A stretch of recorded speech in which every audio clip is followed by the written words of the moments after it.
안녕하세요. 성형외과 전문의 황영석 원장입니다. 하지만 오늘은 성형외과 의사 얘기를 안 하려고요. 제가 말씀드릴 내용은 성형외과 의사로서 살면서 황당했던 적, 일명 닥터콜, 비행기 안에서 닥터콜, 영화나 드라마 소재로 종종 사용돼요. 제가 비행기 타다가 닥터콜을 2번을 받아봤어요. 근데 사실은 의사로서 비행기를 아무리 많이 타더라도 닥터콜 받는 게 쉽지는 않거든요. 어떤 상황이었었냐면은 한 번 이제 미국에서 한국 돌아오는 길에 닥터콜을 받았는데, 저는 그때 성형외과 의사였고 사실은 이 큰 비행기에 저 말고 다른 뭐 내과 선생님이나 이런 분이 있을 걸로 생각하고 사실은 이렇게 응하지 않았는데, 좀 자신감이 없는 것도 있었죠. 성형외과 의사고 하니까. 근데 사실 그러면 안 돼요. 제가 말미에 말씀을 드릴 건데, 어쨌건 간에 아무 말 없이 그냥 가만히 있었는데 집사람이 옆에 앉아 있다가 같이 타고 있었는데 그 승무원 코를 누르더라고요. 그래서 뭐 물 달라고 그러려고 그러나? 그랬는데 이거 같이 얘 의사예요. 끌려갔지. 아무 생각 없이 갔는데 747 비행기였어요. 2층 좌석이 있는 비행기인데 2층으로 저를 데리고 가더라고요. 태어나서 처음으로 저도 그때 이제 2층 비행기 올라가 봤는데, 좁은 통로를 따고 이제 달팽이처럼 된 거기로 올라갔더니 환자 한 분이 바닥에 누워 있어요. 그리고 주변에 누가 이제 다른 승객들이나 이런 분들이 이렇게 같이 보고 있던데, 승무원들이 모여서 웅성거리더니 저를 보고는 아, 네, 어느 과 선생님이세요? 그러더라고요. 네, 저 성형외과인데요. 그랬더니 예, 저기 마침 학회 갔다 오시던 내과 교수님이 계셔서 환자분을 봐주시고 계시니까 선생님께서는 자리로 돌아가셔도 되겠습니다. 그래서 잘 됐다 그러고 가슴을 쑥 쓸어내리고 터벅터벅 이제 제 자리로 돌아가서 앉았는데, 돌아가는 길에 왠지 이렇게 우수가 서리고 가슴이 쓰리고 내가 성형외과 의사라서 무시당했다는 느낌이 살짝 들면서, 나도 의사인데 저거 못 보지 않을 텐데, 저 내과 나름 잘했거든요. 뭐 엄청 잘했다고 얘기할 건 아니어도 그래도 내과 나름 잘 했었는데, 그런 생각으로 가면서 이제 다행히 무사히 잘 넘겼던, 어떻게 잘 환자분도 내과 교수님이 봐주셨으니까 잘 봐주셨을 거고요. 저도 제가 해결 못하는 급박한 이런 질환이 아니라는 거 생각하고 감사히 잘 넘겼던 적이 한 번 있었고요. 두 번째는 좀 내용이 달라요. 이것도 나 미국 자주 갔다. 이거 이제 친척집에 놀러 갔다가 귀가하는 길이었는데, 비행기 안에서 마찬가지예요. 닥터콜이 나왔는데, 이때는 제가 안 나가려고 안 난 게 아니라 기내에서 제공하는 주류들 있죠.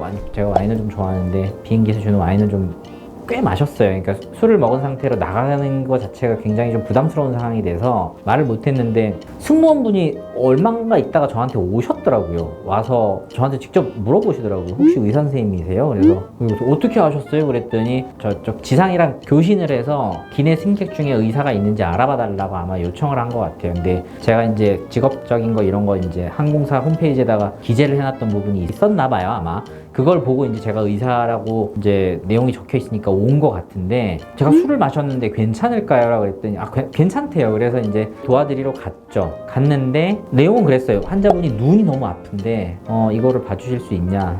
네, 선생님 무슨 과시죠? 네, 안과요.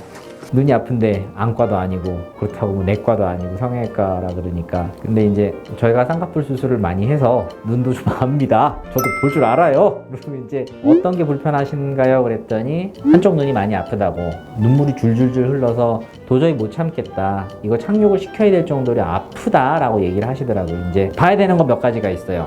한쪽 눈이 아프면 그 눈에 국한돼서 생긴 문제일 가능성이 크고요. 양쪽 눈이 동시에 다 아프면은 이거는 전신질환에 의해서 아플 가능성이 있기 때문에, 특히 눈은 뇌, 머리랑 가깝잖아요. 그렇기 때문에 그런 부분이 반영이 돼서 나타나는 부분이 생길 수 있기 때문에 유심히 봤는데, 첫째로 한쪽 눈만 아팠고요. 그 다음에 한쪽 눈을 못 뜰 정도로 아프다고 하시면서 눈물이 줄줄줄 흘러요. 여쭤봤죠. 눈 혹시 많이 좀 비비셨냐고. 그래서 많이 비볐다 그러시더라고요. 그러니까 제가 많이 보는 내용 중에 들어가는 거예요. 각막 미란이라고, 쉽게 얘기하면 눈에 이제 투명한 부분이 있잖아요. 우리 눈앞에 있는 거. 그게 속눈썹이나 모래 같은 게 들어갔을 때 무의식적으로 긁으면서 스크래치가 나는 거죠. 각막이 까지면 굉장히 따갑고 아프거든요. 이거는 수술 후에 저희 환자들한테도 많이 겪는 증상이고, 내용 자체를 잘 알고 있는 거기 때문에 가지고 있는 후레쉬 같은 걸 가지고 이렇게 들여다봤고요. 물론 이제 안과에서 사용하는 검안경이라 그러는데, 눈을 볼 때 사용하는 그런 장비는 없었어도 임상적인 상황, 내용, 그 다음에 혈압 같은 거 측정해 봤을 때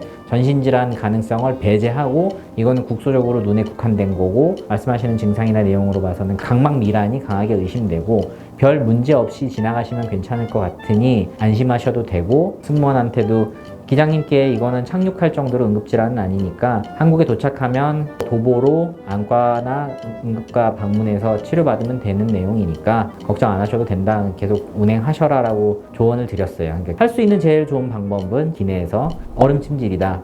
결론적으로 잘 해결이 됐고요. 환자분이 많이 안심하시고 얼음찜질하고 나서 좋아지셨다고 고맙다고 이제 저한테 얘기를 해주셔서 제가 할 수 있는 범위 내에서 제가 잘 아는 범위 내에서 닥터콜을 해결을 한 경험이 있어서 정형외과에서도 닥터콜 부르시면 해결해 드리러 출동합니다.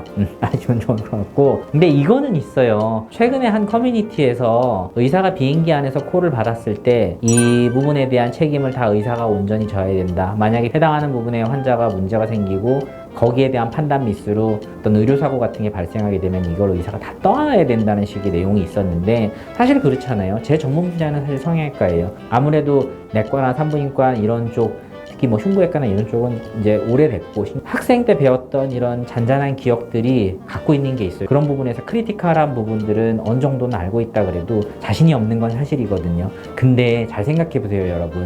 좁은 비행기예요. 폐쇄된 공간이고 많이 타봐야 200에서 400명 정도 타고 있는 공간인데 그 중에 그래도 제가 다른 일반인들보다는 많이 알 거 아니에요. 그러니까 그 순간에 사실은 닥터콜이 생기면 전 뛰어나가야 돼요. 그게 촌각을 다투는 뭐 기도 폐색이라든지 아니면 당장에 CPR이라 그러잖아요. 요즘엔 좀 많이들 아시는 것 같은데 이런 거를 요하는 질환이라든지 그랬을 때 거기에는 그 어떤 누구보다도 제가 잘 처치를 할 수 있는 상황인데 그런 부분에 만약에 의사들 타고 있는 의사들이 위축이 돼서 못 나가게 되면은 그건 결국 누구 손에 일지 그 타고 있는 응급 환자가 그러니까 여러분일 수도 있고요.